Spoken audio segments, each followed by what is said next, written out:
हरे Krishna. Logical Gita की इस new video में आपका स्वागत है। श्री गुरुदेव को प्रणाम।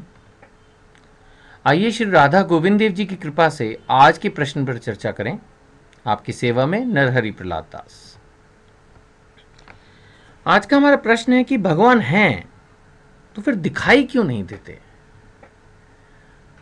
मतलब बहुत डिटेल में तो मैं इस पर डिस्कशन नहीं करूंगा, नहीं तो एक बड़ा इंपॉर्टेंट क्वेश्चन है, डज गॉड एग्जिस्ट। क्या वास्तव में भगवान हैं। अब 78th वीडियो पे पहुंच चुके हैं, बहुत बार इस विषय पे चर्चा हो चुकी है, तो रिपीट तो नहीं करूंगा। और मेरे ख्याल से सभी लोग इस बात पे विश्वास करते हैं कि भगवान हैं। शायद कुछ लोग नहीं करते होंगे, लेकिन हाँ, इस बात पर कई लोग ये सोचते हैं कि भगवान क्या एक मूर्ति हैं जिनकी हम पूजा करते हैं, या भगवान वो एक चित्र हैं जिनको हमने घर पे अपने मंदिर में रखा है या दीवार पर स्थापित किया है, या जो भी। ये एक प्रश्न जो है वो कई बार क्लिक करता है कि अगर वो हैं तो हमें दिखाई क्यों नहीं देते। क्या वो वास्तव में वैसे हैं जैसे हम उनको देखते हैं मंदिरों में? क्या उनका रूप कुछ और है? क्या सभी मनुष्यों के भगवान अलग अलग हैं? ये बहुत सारे प्रश्न हैं जो हम शास्त्रों का अध्ययन करें, भक्तों का संग करें, हरि नाम जप करें, थोड़ी तपस्या करें, तो हमें अंदर से इस बात की अनुभूति होने लगती है और हमें शास्त्रों पर विश्वास होने लगता है, श्रद्धा होने लगती है, तब हम चीज़ों को समझते हैं।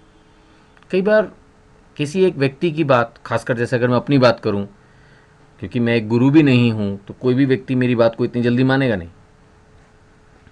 तो इसलिए मैंने हर चीज़ को कोशिश करता हूं कि मैं कोई लॉजिक को एग्जाम्पल के साथ कनेक्ट करके डिस्कस करूं। खैर, आज का श्लोक लेते हैं, भगवद गीता 7वां अध्याय 7वां श्लोक। मत्ते परतरम न अन्यत् किंचित अस्ति धनंजय मयि सर्वम इदं प्रोत्तम सूत्रे मणिगणा इव। श्री भगवान कह रहे हैं, धनंजय, मुझसे श्रेष्ठ कोई सत्य नहीं है। जिस प्रकार मोती धागे में गुथे रहते हैं, उसी प्रकार सब कुछ मुझ पर ही आश्रित है। भगवान ने क्लियरली बता दिया यहां पर कि सब कुछ उन पर आश्रित है। वे ही परम सत्य हैं, श्रेष्ठ, उनसे ऊपर कुछ नहीं है। जिस प्रकार मोती धागे में गुथे रहते हैं, मोती दिखते हैं, धागा दिखता नहीं, लेकिन अगर धागा हटा दिया जाए तो मोतियों की एज सच कोई वैल्यू नहीं, वो तो बिखर जाएंगे। ऐसे ही जो पूरी दुनिया चल रही है, सूर्य अपने टाइम पर उदय हो रहा है, चंद्रमा अपने टाइम पर है, हवा चल रही है, सीजन बदल रहे हैं, गर्मियां टाइम पे आ रही हैं, सर्दियां अपने टाइम पर आ रही हैं। ठीक है, आजकल पोल्यूशन है और बहुत सारे एनवायरमेंटल डिस्टर्बेंसेस हैं, तो चीज़ें 1-2 महीना ऊपर नीचे हो जाती हैं, डेंसिटी कभी बहुत ज़्यादा कभी कम रह जाती है।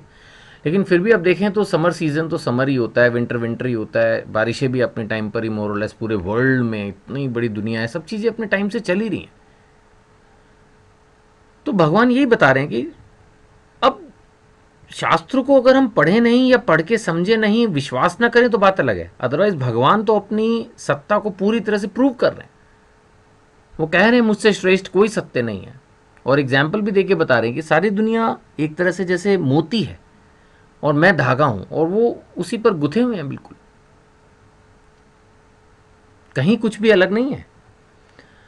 अब जहां तक इस प्रश्न का सवाल है कि भाई भगवान अगर सब जगह हैं तो दिखाई क्यों नहीं देते, तो फिर वही बात है, धागा दिखता कहाँ है, लेकिन माला तो उसी धागे पर निर्भर होती है। ऐसे ही पूरी दुनिया एक तरह से अलग अलग जो मोती हैं, आप ये समझ लीजिए, पृथ्वी हो गई, ये जितने भी ब्रह्मांड हैं, उन सब में जो एक तरह से जो प्लैनेट्स हैं, उनको मोतियों की तरह इमेजिन कीजिए, तो एक धागे में बांधा हुआ है ना, बिल्कुल सिस्टम से ये चलते रहते हैं। तो आखिर इसको कोई तो चला रहा है ना, पॉइंट यही है। जहाँ तक दिखने का सवाल है, इस पर मैंने कुछ 1-2 पॉइंट सोच के अपनी तरफ से दिए हैं कि कई बार जो होता है वो दिखता नहीं, दिखना कोई इतना इंपॉर्टेंट नहीं है। जैसे सुगंध नहीं दिखती बट होती है। वाईफाई, एक मैं सोच रहा था कुछ लेटेस्ट एग्जांपल, वाईफाई नहीं दिखता, लेकिन एनवायरनमेंट में अगर सिग्नल्स हो तो मोबाइल या लैपटॉप उसको कैच कर लेता है, रेडियो वेव्स। तो ऐसी बहुत सारी चीज़ें जो नहीं दिखती बट होती हैं। तो इसका मतलब जो चीज़ दिख नहीं रही वो है नहीं, ऐसा नहीं है। ये तो बड़े कॉमन मैंने एग्जाम्पल ली। और दूसरा मैंने 1-2 एग्जाम्पल ऐसे लिए जो दिखता है पर होता नहीं। पिछला हमारा एग्जाम्पल था जो होता है पर दिखता नहीं, इसी तरह से दिखता है पर होता नहीं। जैसे सपने, सपने दिखते हैं लेकिन वो होते नहीं हकीकत में। वो सब चीज़ें, वो सब व्यक्ति आमतौर पर नहीं होते, ना वो जीवन में घटनाएं कभी होती, पर दिख रही होती हैं, पता नहीं क्या चक्कर, दिख नहीं है नहीं। जैसे आजकल गर्मियां हैं तो आप निकलेंगे सड़कों पे तो आपको दूर पानी दिखाई देगा। हम तो अपने बचपन में किताबों में पढ़ते थे कि वो रेगिस्तान में दिखता है मरीचिका ये वो, बट अभी तो आजकल इतना गर्मी है कि ऑर्डिनरी सड़कों पर ही 1 किलोमीटर दूर अगर लंबी सड़क हो तो दिखने लगता है पानी है, जो कि पानी नहीं होता। इसी तरह से बहुत से व्यक्ति मुस्कुराते हुए दिखते हैं बट अंदर से दुखी होते हैं। तो मतलब मैं कुछ इमेजिन कर रहा था उन सिचुएशंस को जो दिख रही है पर है नहीं, दिखता है पर होता नहीं। तो यानी देखना कोई बहुत इंपॉर्टेंट चीज़ नहीं है कि जो चीज़ दिख रही है, हमारी आईज़ कोई बहुत परफेक्ट नहीं है कि सब कुछ बिल्कुल जो हमारे को दिख रहा है जी वही सब कुछ सर्वमान सत्य है। सर्वश्रेष्ठ सत्य नहीं है जो दिख रहा है। आंखों को आप सर्वश्रेष्ठ सत्य नहीं मान सकते। भगवान ने कहा मुझसे श्रेष्ठ कोई सत्य नहीं है।